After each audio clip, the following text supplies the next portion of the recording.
eo afaka va ianao eo afaka va ianao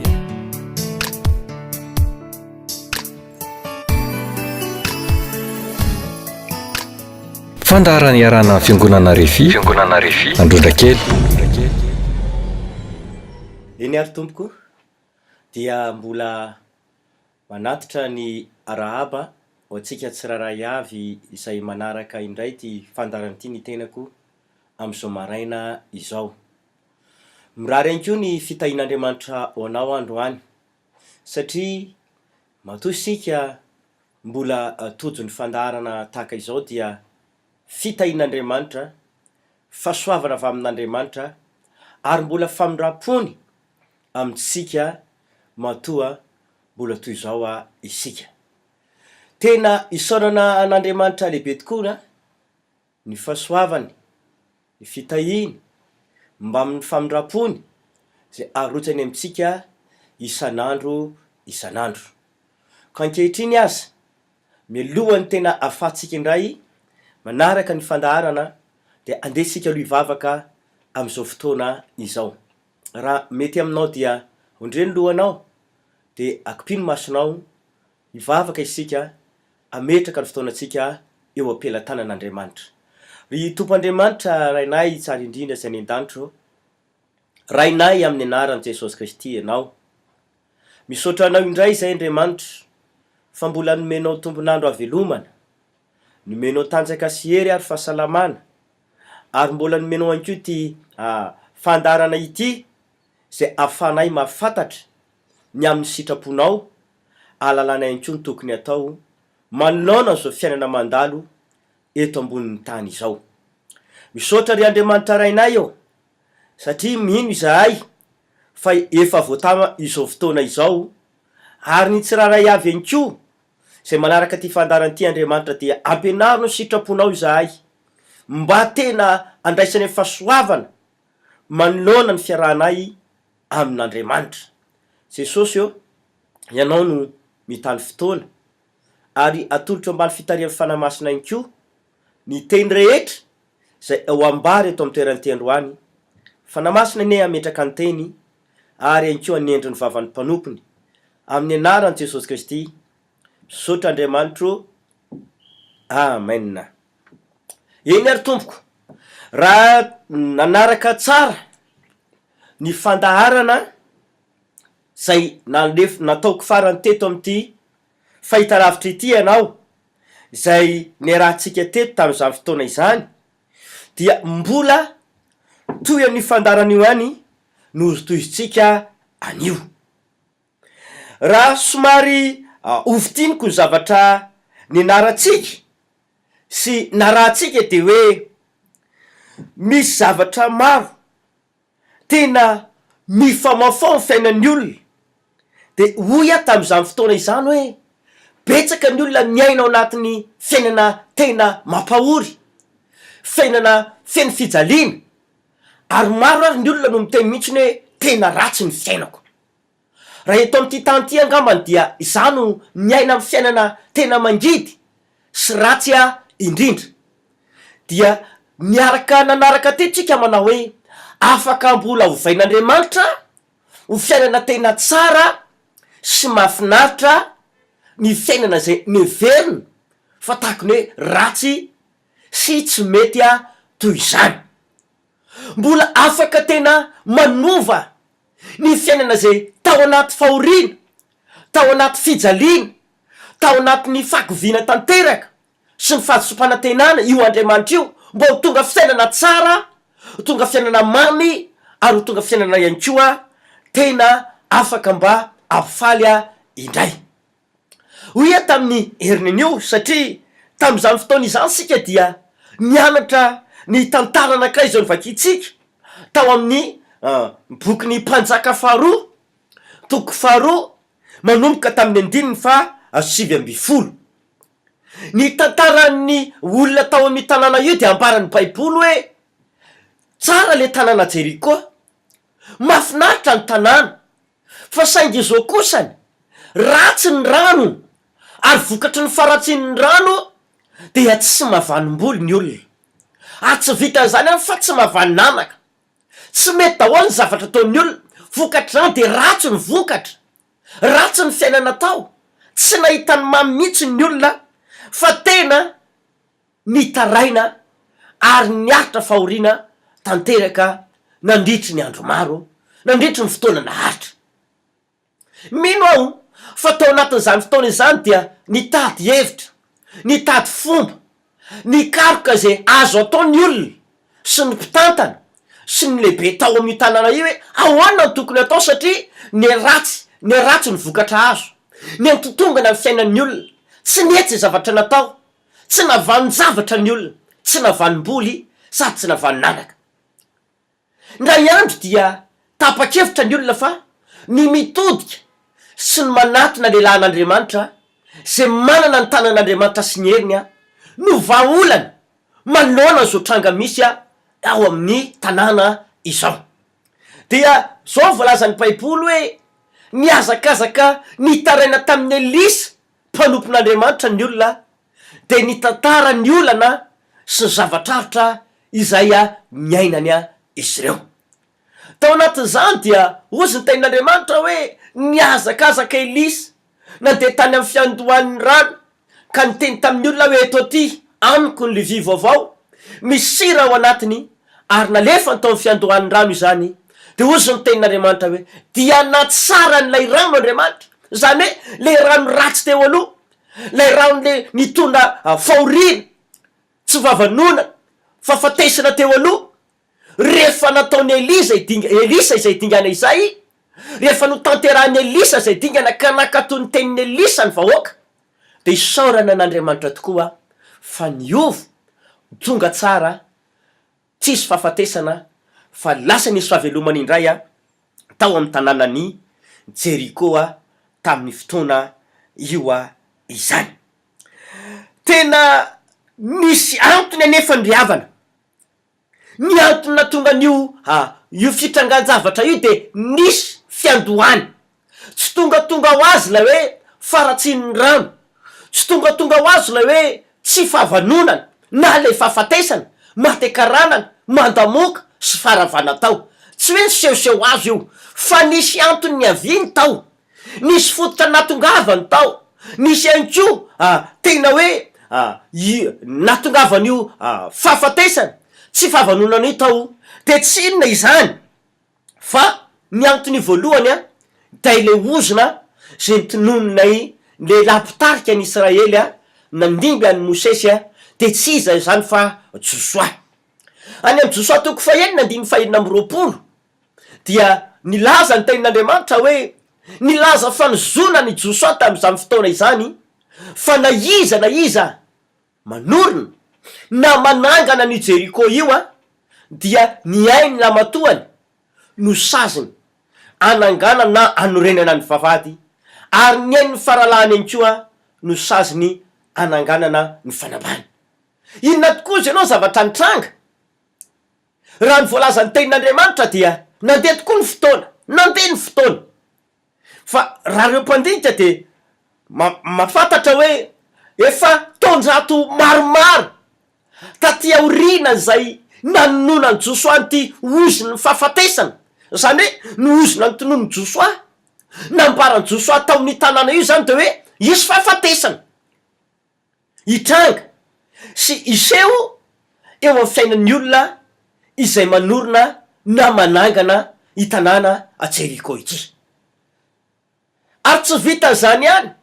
fa ny tanàna ray manontolo mihitsiny no nitrangana fahafatesana tsy fahavanonana tao amin'ny tanàna io, ka ny olona rehetra zay nitoetra teo sy ny aina teo de tena hoe tratra zany atao hoe fahafatesana sy tsy fahavanonana izany tamin'ny zavatra nataony na ny famboleny na ny asan'ny tanany. De efa taonjato maromaro taty aoriana ho iaho ny nanonona ny Josoa an'izany ozona izany, dia mbola teo ihany le ozona, mbola nanakery ny asa teo ihany le ozona, ary mbola nitoetra teo amin'izany tanàna izany io ozona nitondra fahafatesana io izany. Ary zay no natonga ny fiatraikan'io fiainana tsy navanona, fiainana tena ratsy ny ainan'ny olona tao Jeriko ry havana. Inona tokoa izy tsika zavatra nitranga efa no teneniko teo hoe taonjato maro tateorina nisy lehilahy anankiray atao hoe Ela Betelita. Ity lehilahy ity dia nanangana an'izany tanàna izany indray ao amin'ny mpanjaka voalohany toko 640 andininy 430. Ozy volazany tenin'Andriamanitra hoe tamin'ny andro ny Ahaba no nanangana ny Ela Betelita ny Jeriko. Maty Segoba faralahany, maty ankoa Abrahama lamatoany, arak'le oziny na hoe le teny zay fa notonon'ny Josoa zanakonony. Ry mpanaraka ny fandaharana, zao no zavatra lehibe mila fatatsika androany. Ny ozina tompoko dia raha ohatra ka mbola tsy fola, raha ohatra ka mbola tsy tapaka, raha ohatra ihany koa mbola tsy mifaranana ny heriny, de mito miasa eo foana izy mandra-panapaka azy na firy-taona na firy-taona. Mito manao ny asany, mito manao ny ataony, mito manao ny asa ratsiny ny ozina hoy aho, raha ohatra mbola tsy foana na tsy tapaka izany. Zany no natonga fiatraikany ratsy tao amin'ny mponina tao Jeriko, na tao amin'ny tanàna Jeriko ray manontolo mihitsy tamin'ny fotoana io, satria na de efa maty ara Josoa zay nanambaran'le oziny, de le ozina kosany de mbola nitony asa tao amin'ny tanàna Jeriko, ka nitondra fiatraikany ratsy teo amin'ny vahoaka sy ny olona tamin'izany fotoana izany. To niezaka ihany tena nanao zay azo atao ny olona hoy aho, fa ny teo ihany ny teo hoe tsy nisy fiainana vaovao, tsy nisy fiainana nandeha, tsy nisy fiainana tsara, tsy nisy fiainana mamy, fa de tena fiainana nangidy no ny ainan'ny olona tamin'izany fotoana izany. Averiko ihany ny teniko teo aloha, raha mbola tsy foana hoy aho, na hoe mbola tsy tapaka le oziny zay mitatao amin'ny fiainan'ny olona, na eo amin'ny tanàna, na eo amin'ny toerana anankiray zay misy azy, de isy fiatraikany foana ary isiako ny ratsy eo amin'ny fiainan'ny olona izany ozina izany takina azo ny olona tao Jeriko. Tena maro ny olona no mbola miaina amin'ny fiainana tena mijaly sy ory amin'izao fotoana izao. Maro ny olona hoy aho no miaina ihany koa ao amin'ny fiainana tena faran'izay mampalahelo sy mangidy, fiainana very fa tena hoe ratsy, tsy misy maminy intsony, fa tsy fantany hoe inona ny antony zany fahoriany zany, inona ny antony zany olany zany, inona ny antony fiainana tsy mety mandeha, tsy mety tafavoaka, tsy mety mahomby io, tsy fantany. To miezaka ihany izy manao zay azo atao, miezaka ihany koa tena mba hoe ho tafavoaka, fa saingy zao ny eo any eo, ny eo any eo, mikely aina izy tena manao zay tena faraheriny, fa de ny maly tsy miove. Misy aza to lasa mitarika hatrany amin'ny ady mpivady mihitsy ny vokatry ny fitediavam-baholana manoloana ny fiainana mampalahelo, ny fiainana mijaly sy ratsy toy izany. Tsy vitsy ny olona hitako sy miresaka aminay, mifanena aminay mihitsy hoe lasa mikorotana le ankonana, mifamaly ny ray aman-dreny sy ny zanaka, mifamaly mivady, mifanometsiny mivady hoe ianao mihitsy ny mahatonga an'izao fahoritsika zao, ianao no tsy mahay mitady vaholana, ianao no tsy mahay miasa, ianao no tsy mahay mampiasa vola, ianao ankoa tsy mahay maneho hevitra be be, ary ny farany azy indraindray mba misy resaka ataoko hoe mba samy fahatongavan-tsaina eo amin'ny olona tokantrano. Sy mifandinika eo, ahoana marina tokony ataotsika manoloana zao zavatra misy sy mitrango amin'ny fiaina zao, fa tsy vitsy tamireny no ny afara tao anaty ady le fikatrahana vaholana sy ny fitediavana vaholana. Tao fikorontanana sy fisaraham-bazana aza ny afaran'ilay fikatrahana vaholana manoloana le fiainana mangidy, le fiainana ratsy sy mampijaly, ny fiainan'ny ankonana sy ny tokantrano. Hoy aho hoe be de be tena maro ny olona no miaina ny fiainana ratsy, fiainana tena ory sy mijaly toy izany, fa saingy tsy fantany hoe inona ny fototra na tonga izany tranga misehoa eo amin'ny fiainana izany a am'izao fotoana izao. Maro ihany ko reo tafalatsaka mihitsiny any anatin'ny zavatra tsy tokony ataony aza, satria noho inona? Noho ny mba fiezana hoe tia mba ho tafavoaka, tia mba ho tafita, tia mba hiova ho tsara le fiainana, de tafalatsaka any anaty zavatra tsy tokony atao. Ary maro ny olona no manao tsy fanaony mihitsiny ane no fiainana mijaly sy mampahory zay manjady amin'ny fiainana io. Mety anisan'izany zao ianao zay manaraka ity fandaran'ity anio maraina. Mety tafalatsaka any anaty zavatra tsy tokony ataonao, findramam-bola etsy sy eroa, nefa nto vao mainka azy mampisavovona olana, mampitombo le olana zay misy eo amin'ny fiainana. Misy ihany ko ohatra lasa ohatrany hoe manatona nireny milaza fa afaka anarina ny fiainana, milaza fa afaka tafavoaka ny fiainana. Misy lasa mandeha any amin'ny zavatra tena farany zay hoe tsy mendrika eo anatrehan'Andriamanitra mihitsy. Ny antony de satria misy olona nyteny tamiko hoe pasteur, manery le fiainana, mafy loatra le fiainana, ary tsy zaka le fiainana, ka aza omena tsiny raha maheno sy mahafantatra zay hoe ary misy olona afaka hikarakara anareo de mba ho tafavoaka ny fiainanareo, ary misy olona milaza fa mavita zao ary tsy vitsy ambeny nge indraindray aza mbola andoavana vola be, mbola misy zavatra fananana maro alefao omena any mba hoe ho atao mba ontro ny fiainana. De tsy vitsy ny olona lasa varim-pananana, namidy indray ny kely teo am-pelantanana, nalefa indray zay mba kely sisa faran'izay ananana. Ny antony dia satria mafy le fiainana ozy ny olona. Ry havanao, hoy amintsika zay manaraka anahy am'izao maraina izao, io Andriamanitra ivavahantsika io dia malala sy mahafantatra am'izao fotoana zao. Fa ianao mety tsy malala hoe misao de mba ozina no fototra izany fiainana ratsy sy mampijaly mampahory anao izany. Satria hoy amintsika tsy vitsy ny olona tena hitambesarany ozina, indrindrindrindra fa itsika vahoaka malagasy. Marobe, tena marobe mihitsy ny olona misy izany ozina izany. De araky ny hitatsika tamin'ny herinandroany zao, ny tamin'ny fandarana farany noetiko de hoe amin'ny karazany maro ny ozina, tsy vitsy fa tena maro ny ozina misy sy miasa eto ambonin'ny tany sy eo fiainan'ny zanak'olombelona sy zavaboary. Tsy anakilay izy io, fa ny anarantsika sy netiko tamin'ny fandarana manaraka zao de hoy aho hoe ny ozina teo amin'ny fameloma-tena, na eo amin'ny asa fivelomana.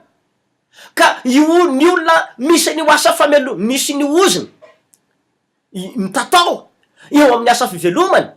na ny asan'ny tanana io de mitovy amin'ny mponina tao Jeriko. Ny asa nataon'ny olona tao dia namboly, miompy. Ny fitadiava amin'ny olona tao dia tena hoe nivelona tam'izany fambolena izany. Fa saingy izao satria notonony Josoa ny fahafatesana tao amin'le tanàna, de nisy fiantraikany zany ka tsy tafavoaka ny fivelomana, tsy tafavoaka ny asan'ny tanana, fa matakaranana, nandamoka, ravarava daholo. De am'izao fotoana anambaraka anao ty afatra ty zao, de aza raisinao ho tantara na anganoangano na hoe arirarira fotsiny, na hoe toroteny takany mazatra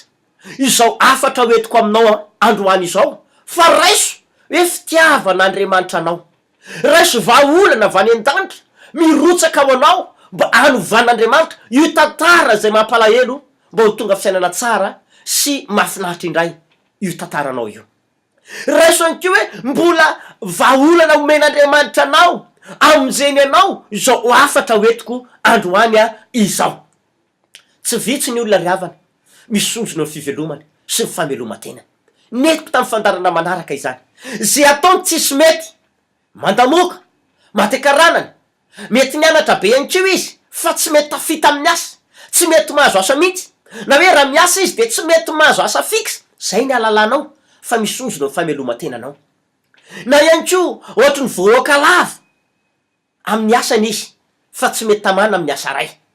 Raha tsy voaroaka izy de manala tena, ary indraindray aza na misy olona mba anavitra anazy na mba hiara-iasa ndao mba hiara-piasa volontsika fa mampahela loatra fa mba tsara ny fanaovana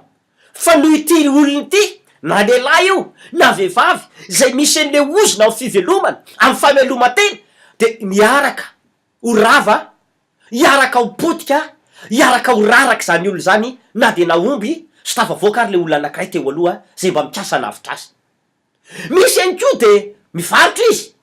na mampiasa vola izy amin'ny voaloha ohatrany mandeha, ohatrany miakatra fa saingy zao noho le fisian'le ozona zay mbola ao araka ny teniko teo aloha na de fa tena amatona ny maro aza no nisian'le ozona atao aminao ka mbola tsy tapaka tsy foana le izy de mitoy miaso e foana eny na de fa miteny areo zahay efa kristianina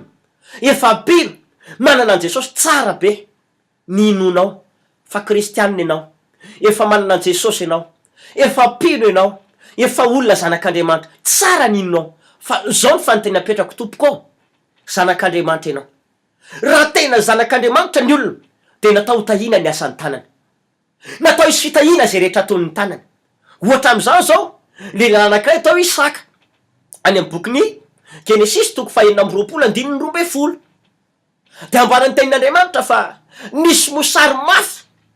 tao amin'ny tany zay niainany Isaka tam'izany fotoana izany akoatran'le mosary tamin'ny fony Abrahama.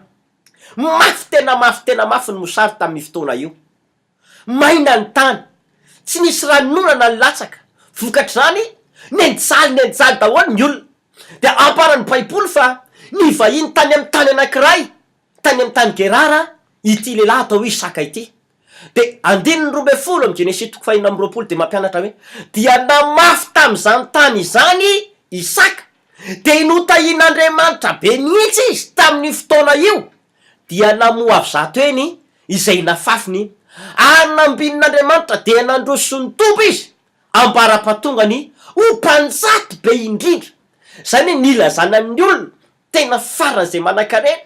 faran'izay manany maizy azy tam'izany fotoana de mpanjaty be indrindra. Mpiaino havana mpanaraka ny fandaharana jerevitsika zany rehefa tena tahin'Andriamanitra ho ian'ny olona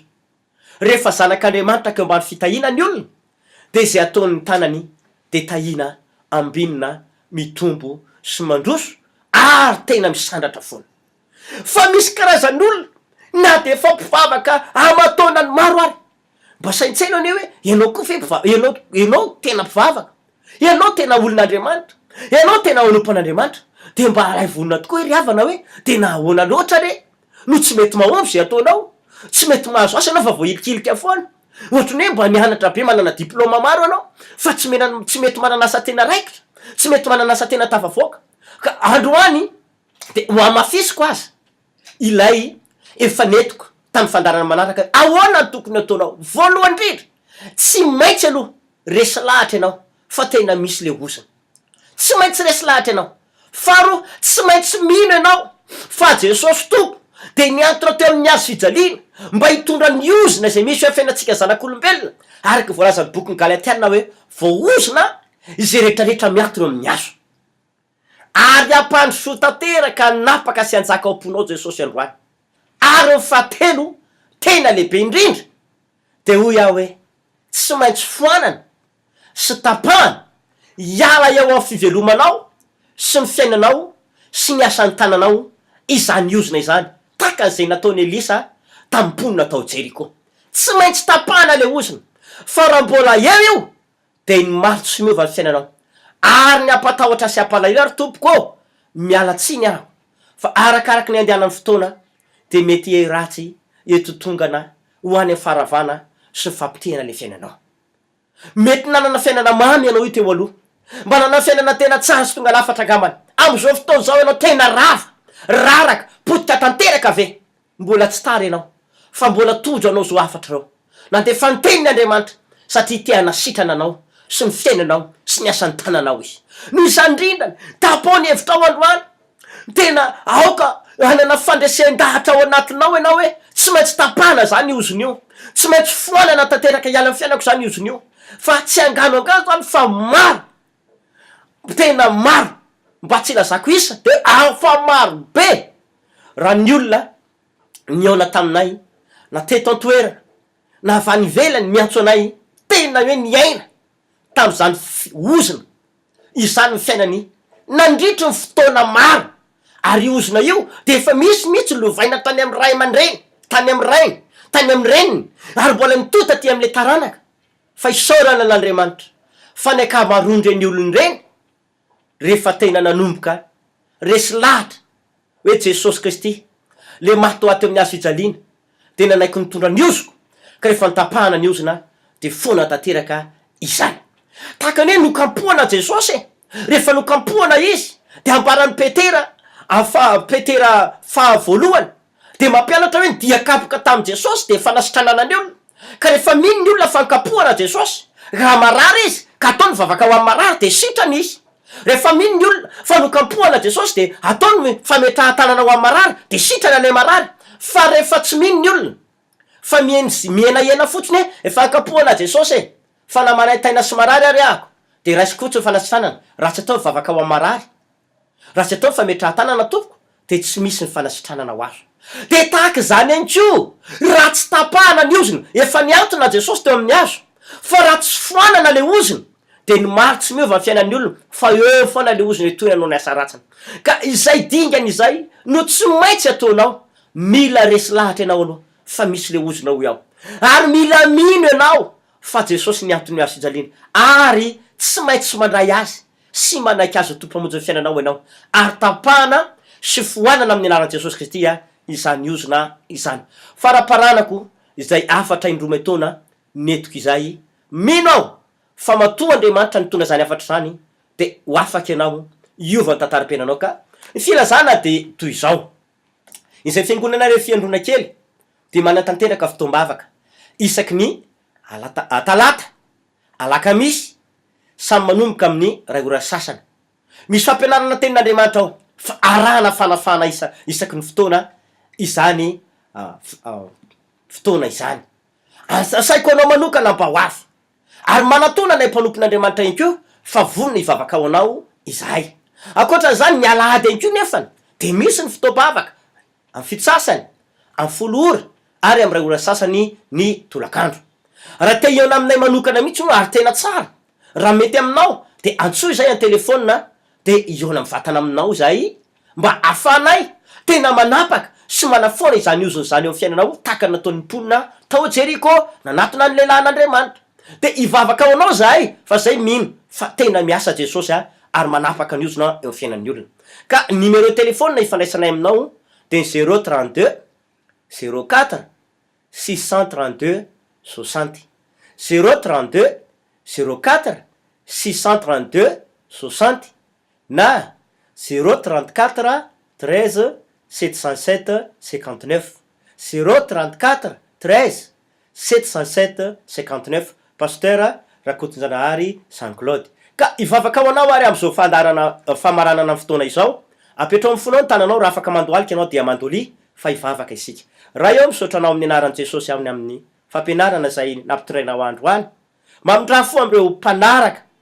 ity fandarana ity Andriamanitra fona aminao ako raha nisy fampotsampy zavatra ratsy nataony de avelao ny elony ko androany de tapahako ny ozona amin'ny anaran'i Jesosy Kristy raha vaina ny herina ozona sy ny asany miala ny fiainan'ny olona ary ny aretina ihany ko de foanako ny olana rehetra de potehina amin'ny anaran'i Jesosy tsofina rano na iza nanaraka amin'ny fandaharana iova ny tantaram-piainany mafatsarana ny amin'ny fiainan'ny olona ary sitana zay marary rehetra rava ny herin'ny olana amin'ny anaran'i Jesosy sotra Andriamanitro amen de amaranako azy farany moa zany raha nisy fampotsampy fiainana ratsy nataonao de mibeba tsara mba mindra fo Andriamanitra de hitany fiainatsika fa matetika de sainky reny ny tena karazany mahatonga ozony teo amin'ny fiainan'ny zanak'olombelona izany ka dia tahin'Andriamanitra daholo tompoko amin'ny manaraka indray raha sitrapon'Andriamanitra. Eo afaka va ianao? Eo afaka va ianao?